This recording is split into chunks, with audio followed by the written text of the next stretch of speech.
दीदी मुझे कोई काम बताओ ना, मैं आपकी हेल्प करा देती हूँ। तुम्हारी नई नई शादी हुई है और लोग क्या कहेंगे, नई बहू को आते किचन में लगा दिया।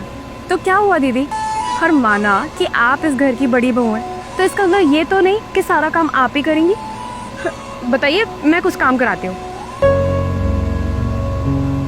बेटा ये सब्जी देखो ऐसी ही पड़ी है, इसको ढक तो दिया करो कम से कम, और ये चिमनी बंद कर दिया करो जब काम हो जाए तो, बिल बहुत आता है। पापा जी आप चिंता मत करो, मैं आगे से ध्यान रखूंगी। ठीक है बेटा।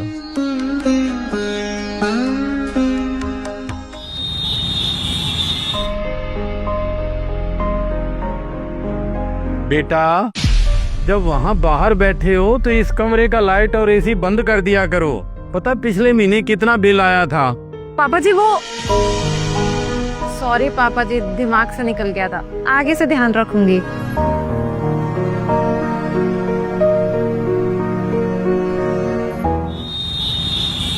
दीदी ये रात की बची हुई रोटियां फेंक दूं?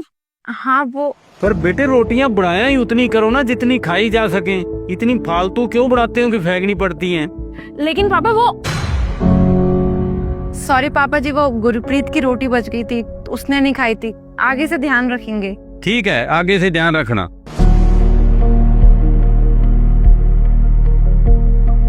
क्या हुआ हर्षिता, तुम अचानक से बाहर से अंदर क्यों आ गई गुस्से में?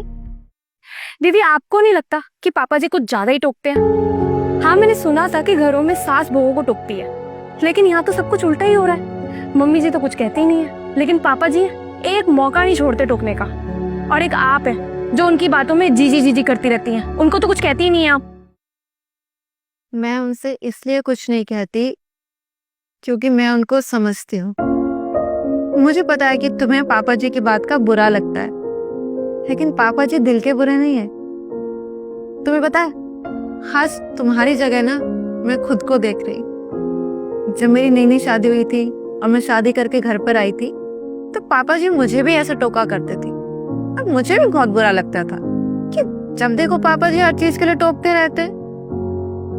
तब मुझे मम्मी ने बताया कि जब वो शादी करके घर में आई थी ना, तब उनके पास ना सिर्फ एक कमरे का घर था, और आज जो हम इतनी आसानी से एसी में बैठे हैं, सारी फैसिलिटीज है हमारे पास, वो सिर्फ पापा जी की कड़ी मेहनत का नतीजा है।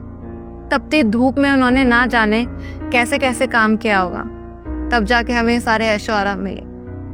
हाँ पापा जी हमें इसलिए टोकते हैं कि हम चीजों की कदर करें, क्योंकि हमें सारी चीजें आसानी से मिल गई है ना। और कहते हैं ना, जब कोई चीज आसानी से मिल जाए ना तो हमें उन चीजों की कदर नहीं होती। बस पापा जी इसलिए समझाते हैं क्योंकि पापा जी को इन चीजों की कदर है। हर तुम ऐसे सोचो ना, अगर तुम अपने घर पे होती और अपने घर का लाइट फैन अगर एसी ऑन करके छोड़ देती, तब तुम्हारे पापा भी तो तुम्हें समझाते ना, तब क्या तुम उनकी बात को बुरा मानती?